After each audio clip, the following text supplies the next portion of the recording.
Six semester के बच्चों को आज मैं हिंदी पत्रकारिता में पृष्ठ विन्यास के बारे में बताने जा रही हूँ। चलिए शुरू करते हैं आज की क्लास। समाचार पत्र में पृष्ठ विन्यास भी संपादन कला के सिद्धांतों से जुड़ा हुआ है। संपादक विभाग की एक महत्वपूर्ण जिम्मेदारी है कि समाचार पत्र का पृष्ठ विन्यास आकर्षक हो। इस कार्य को प्रधान उप संपादक द्वारा किया जाता है। प्रधान उप संपादक समाचार पत्र का विश्वकर्मा या वास्तुकार होता है। समाचार पत्र के कार्यालय में आने वाले समाचार उसकी मेज पर आते हैं। वह शीघ्रतापूर्वक समाचारों के छपने के बारे में निर्णय लेता है तथा यह भी निर्णय लेता है कि किन समाचारों को आधा करना होगा और किस समाचार को कुछ ही पंक्तियों में समाप्त कर देना होगा। संपादक, समाचार संपादक और प्रधान उप संपादक अपनी बैठक में उन घटनाओं की अनुसूची पर जो समाचार संपादक द्वारा तैयार की जाती है विचार करते हैं और मदों को स्थूल क्रम उनके महत्व की दृष्टि से देते हैं।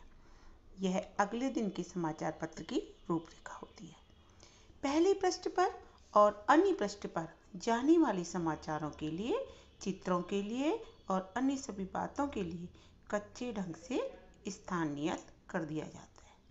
वे मेकअप शीटों पर पेंसिल से नियत कर दिए जाते हैं जो डमी कहलाते हैं।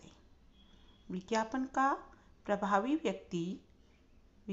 जो प्रभारी व्यक्ति होता है वह पहले ही बता देता है कि उसे प्रत्येक पृष्ठ पर कितना स्थान चाहिए।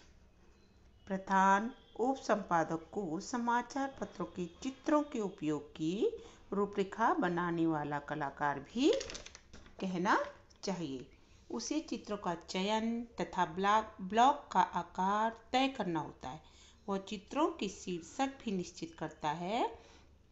वह मुख्य समाचार की और अन्य सभी शीर्षकों की सावधानीपूर्वक जांच भी करता है। वास्तव में समाचार पत्र में जो कुछ भी प्रकाशित होता है वह समाचार पत्र कार्यालय में आने वाले समाचारों का एक छोटा सा अंश होता है। जितनी सामग्री प्रकाशित की जाती है उससे कहीं अधिक रद्द कर दी जाती है।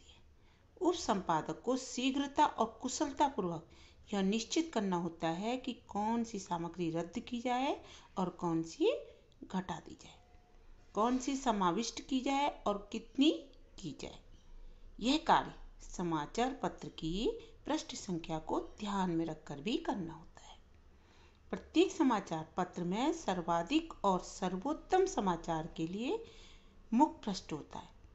एक संपादकीय के लिए पृष्ठ होता है, उसके बाद उसमें वो पृष्ठ होते हैं जिनमें व्यापारिक, खेलकूद, स्थानीय आदि समाचार होते हैं। सबके लिए पृष्ठ नियत होते हैं। तो चलिए आज मैं आपको इतना ही बताऊंगी और इससे आगे मैं आपको कल बताऊंगी। जैसा कि संपादक कला के सामान्य सिद्धांत में पहला सिद्धांत था उसका शीर्षकीकरण, जो कि मैं कल आपको बता चुकी हूँ। आज मैंने आपको दूसरा मुख्य सिद्धांत पृष्ठ विन्यास के बारे में बताया और मैं आपको नोट्स भी इसके बारे में लिखकर दे चुकी हूँ। अब तीसरा मैं आपको आमुख तथा समाचार पत्र की प्रस्तुति प्रक्रिया के बारे में कल आपके साथ वार्ता करूँगी। अभी के लिए इतना ही काफी। धन्यवाद।